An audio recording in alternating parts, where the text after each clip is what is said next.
ದುರ್ಯೋಧನ ಸಾಹಸಿ, ಬಲಾಢ್ಯ. ಆದರೆ ಈತನ ಮನದ ತುಂಬೆಲ್ಲ ಈರ್ಷ್ಯೆಯೇ ತುಂಬಿತ್ತು. ಈತನಿಗೆ ಚಿಕ್ಕಂದಿನಿಂದಲೂ ಪಾಂಡವರನ್ನು ಕಂಡರೆ ಅಷ್ಟಕ್ಕಷ್ಟೇ. ಆದರೆ ಪಾಂಡವರಲ್ಲಿ ಆ ಭಾವನೆ ಇರಲಿಲ್ಲ. ದುರ್ಯೋಧನನ ಮಾತ್ಸರ್ಯದ ಕಾರಣ ಕುರುಕ್ಷೇತ್ರ ಯುದ್ಧಕ್ಕೆ ನಾಂದಿಯಾಗುವ ಸೂಚನೆಗಳು ಕಾಣುತ್ತವೆ. ಯುದ್ಧದ ಕಾರಣ ನೂರಾರು ಜೀವಿಗಳು ಸಾವಿಗೀಡಾಗುತ್ತವೆ ಎಂಬುದನ್ನು ಅರಿತ ಭೀಷ್ಮ, ದ್ರೋಣ, ಕೃಪಾಚಾರ್ಯ, ವಿದುರರು ಸಂಧಾನಕ್ಕೆ ಮುಂದಾಗುತ್ತಾರೆ.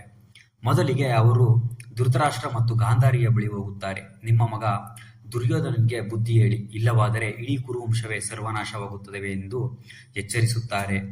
ಧೃತರಾಷ್ಟ್ರ ಮತ್ತು ಗಾಂಧಾರಿ ದುರ್ಯೋಧನನನ್ನು ಕರೆದು ಬುದ್ಧಿ ಹೇಳುತ್ತಾರೆ. ನೀನು ಮಾಡುತ್ತಿರುವುದು ಸರಿಯಲ್ಲ. ಶಕುನಿಯ ಮಾತನ್ನು ಕೇಳಿ ಮರುಳಾಗಬೇಡ. ಮೋಸದ ದ್ಯೂತದಾಟವನ್ನು ಆಡಬೇಡ ಎನ್ನುತ್ತಾರೆ.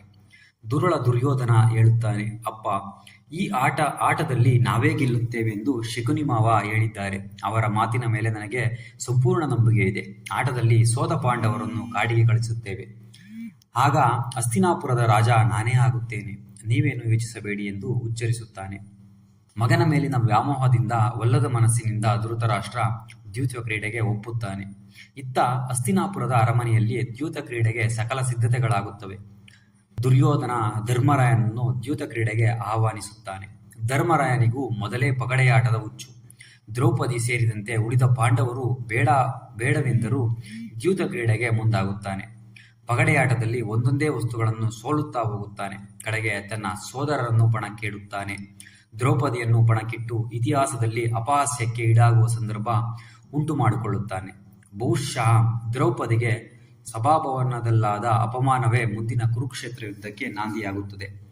ಪಂದ್ಯದ ನಿಬಂಧನೆಯಂತೆ ಪಾಂಡವರನ್ನು ದುರ್ಯೋಧನ 12 ವರ್ಷ ವನವಾಸ, 1 ವರ್ಷ ಅಜ್ಞಾತವಾಸಕ್ಕೆ ಹೋಗೆನ್ನುತ್ತಾನೆ. ಪಂದ್ಯದ ನಿಯಮದಂತೆ ಪಾಂಡವರು ವನವಾಸಕ್ಕೆ ತೆರಳುತ್ತಾರೆ. 12 ವರ್ಷ ವನವಾಸದ ನಂತರ 1 ವರ್ಷ ಅಜ್ಞಾತವಾಸವನ್ನು ವಿರಾಟರಾಯನ ಅರಮನೆಯಲ್ಲಿ ಕಳೆಯುತ್ತಾರೆ. ಈ ಅವಧಿಯಲ್ಲಿ ಪಾಂಡವರಿರುವ ಜಾಗವನ್ನು ಪತ್ತೆ ಹಚ್ಚಲು ದುರ್ಯೋಧನ ಯತ್ನಿಸಿದರೂ ಉಪಯೋಗವಾಗುವುದಿಲ್ಲ. ಅಜ್ಞಾತವಾಸದಿಂದ ಮರಳಿದ ಪಾಂಡವರಿಗೆ ರಾಜ್ಯವನ್ನು ಕೊಡಬೇಕೆಂದು ಕೃಷ್ಣ ದುರ್ಯೋಧನನ ಬಳಿ ಸಂಧಾನ ಮಾಡಿದರೂ ಪ್ರಯೋಜನವಾಗುವುದಿಲ್ಲ. ಆಗ ಸಂಜಯನು ಯುಧಿಷ್ಠಿರನ ಬಳಿ ಬರುತ್ತಾನೆ. ಧೃತರಾಷ್ಟ್ರನಿಂದ ಸಂದೇಶವೊಂದನ್ನು ಹೊತ್ತು ತಂದಿರುತ್ತಾನೆ. ಯುದ್ಧವನ್ನು ಮಾಡಬೇಡಿ ಎಂಬ ಶಾಂತಿ ಸಂದೇಶವನ್ನು ನೀಡುತ್ತಾನೆ. ತಮ್ಮ ಪಾಲಿನ ರಾಜ್ಯ ಕೊಡದಿದ್ದರೆ ಬೇಡ, 5 ಗ್ರಾಮಗಳನ್ನಾದರೂ ಕೊಟ್ಟರೆ ಸಾಕು, ನಾವೇನು ಯುದ್ಧಾಕಾಂಕ್ಷಿಗಳಲ್ಲ ಎನ್ನುತ್ತಾರೆ ಪಾಂಡವರು. ಆದರೆ ದುರಂಕಾರಿಯಾದ ದುರ್ಯೋಧನ ಕಿವಿಯನ್ನು ಮತ್ತೆ ಶಕುನಿ ಹಿಂಡುತ್ತಾನೆ. ನಿನ್ನ ಸಹಾಯಕ್ಕೆ ಇಷ್ಟೊಂದು ಜನರಿದ್ದಾರೆ. ಯುದ್ಧದಲ್ಲಿ ನಿನಗೇ ಗೆಲುವು.